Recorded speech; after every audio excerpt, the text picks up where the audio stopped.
The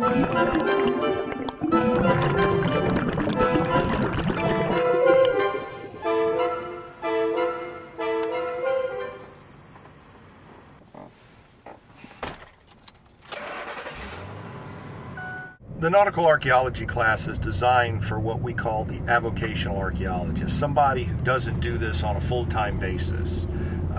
Most of the people that take this class have degrees in something else, but they have a love of culture, they have a love of history, they have a love of archaeology, and they want to be able to give back to their communities, and this class is designed to teach them a little bit about everything in the discipline, and then combine that with their diving skills so that they can be part of an actual archaeological project team. They can volunteer and do real work with real archaeologists and give back to their communities.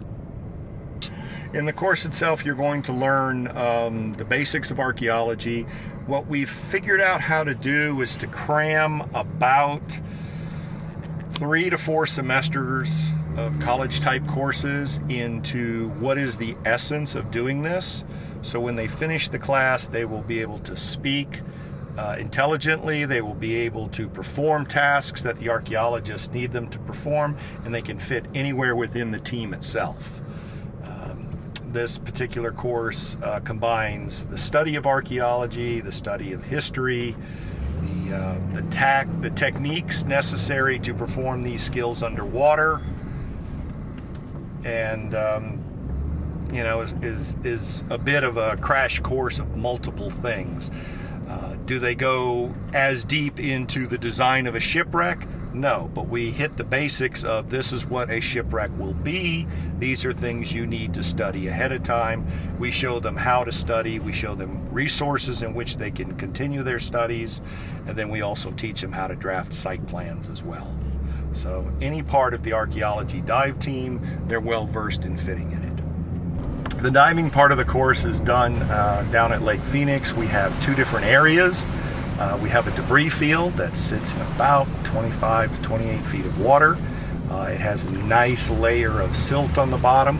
I designed and used that field specifically to teach them about buoyancy and to control their buoyancy and to understand where all the things that they need to carry with them, all that, how that fits in the buoyancy characteristics of them becoming a working diver. And if they get too deep, or if they not too deep, but if they hit the bottom, they will get in a silt out situation. It's completely safe. I mean, it's a wide open field, but they'll see where that silt pops up.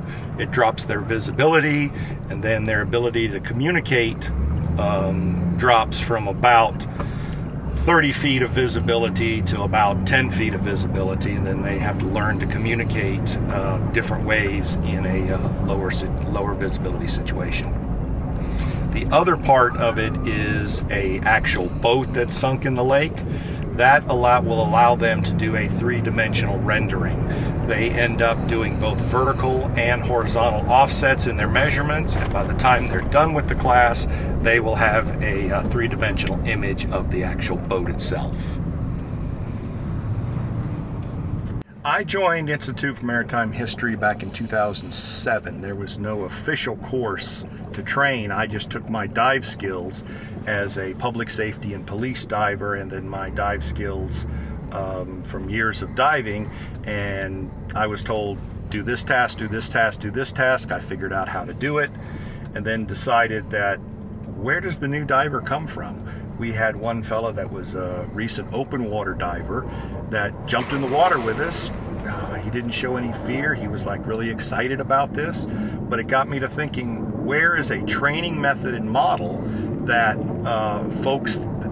regular folks can go and do and learn how to operate in this environment safely? So that's why I designed the course, and then I found the NAS, the Nautical Archaeological Society, as a training agency that actually embraces the avocational archaeologist, so that the volunteer is welcomed and their contribution is valued.